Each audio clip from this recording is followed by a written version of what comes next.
Assalamualaikum warahmatullahi wabarakatuh. Perkenalkan nama saya Rosena Riluna Baby Agrin dari Prodi Pendidikan Bahasa dan Sastra Indonesia dengan NIM 240003026.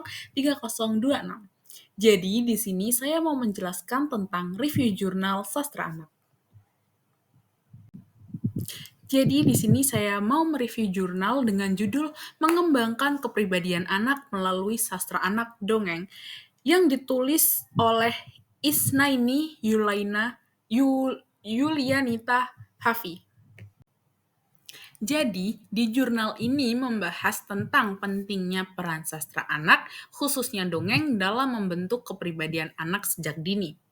Di tengah krisis moral dan lunturnya nilai-nilai etika, dongeng dipercaya mampu menjadi sarana untuk menanamkan nilai-nilai luhur yang baik dan relevan dengan kehidupan.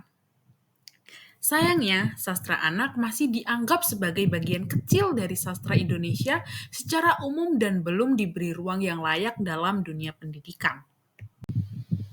Dari jurnal yang saya baca, sastra anak memiliki tujuan yang pertama adalah untuk menjelaskan kontribusi sastra anak dalam pembentukan karakter dan kepribadian anak.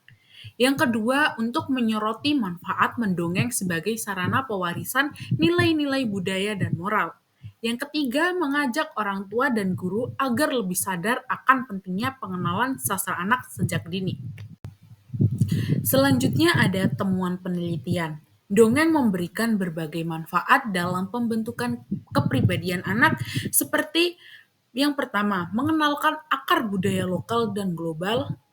Yang kedua, membantu anak berempati dan memahami kehidupan. Yang ketiga, menanamkan nilai-nilai moral seperti kejujuran, kerja keras, dan kesetia kawanan. Yang keempat, menumbuhkan imajinasi dan kemampuan berpikir kritis. Dan yang terakhir, meningkatkan minat baca dan kemampuan bercerita anak. Selanjutnya ada metodologi penelitian.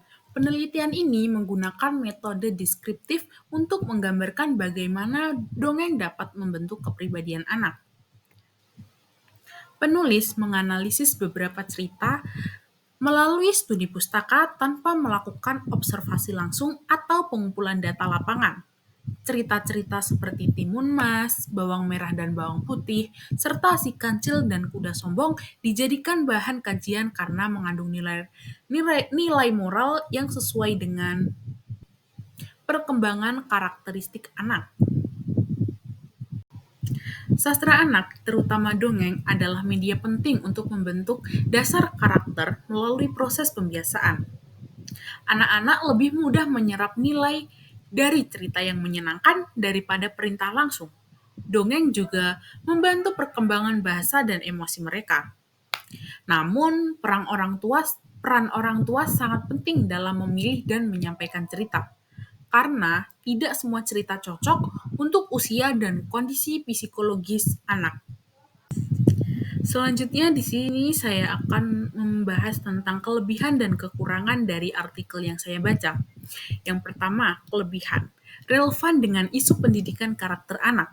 Artikel ini membahas persoalan aktual, krisis moral generasi muda, dan menawarkan solusi melalui pendekatan sastra. Yang kedua, gaya bahasa komunikatif dan mudah dipahami. Gaya penulisan tidak terlalu kaku membuat jurnal ini mudah dibaca oleh mahasiswa pendidikan, guru, bahkan orang tua. Yang ketiga, kaya contoh cerita konkret. Penulis menyebutkan banyak dongeng populer seperti Timun Mas, Si Kancil, Bawang Merah Bawang Putih, dan lain-lain yang membuat argumen lebih aplikatif dan mudah dibayangkan. Dan yang keempat, yaitu membangun kesadaran peran orang tua dan guru. Artikel ini menekankan pentingnya pendampingan saat anak berinteraksi langsung dengan sastra, tidak hanya sekedar menyodorkan bacaan. Selanjutnya ada kekurangan. Yang pertama, minim data empiris. Tidak ada studi kasus, wawancara, atau observasi lapangan yang dapat memperkuat klaim artikel murni berbasis kajian literatur. Yang kedua, cakupan sastra anak terbatas pada dongeng. Jenis sastra anak lain seperti puisi anak, komik, cerita realistik, atau biografi belum dibahas secara seimbang. Kurang analisis mendalam terhadap perkembangan psikologi anak. Meskipun disebut pembahasan tentang tahapan perkembangan anak, misalnya teori Eriskon masih sangat umum. Yang keempat, tidak membandingkan metode pendidikan karakter lainnya. Artikel hanya fokus pada dongeng tanpa melihat bagaimana efektivitasnya dibandingkan metode lain, misalnya permainan, film, atau kegiatan sosial. Jadi kesimpulannya, sastra anak, khususnya dongeng, merupakan sarana penting dan efektif untuk membentuk karakter, kepribadian, dan kecintaan terhadap budaya sejak dini.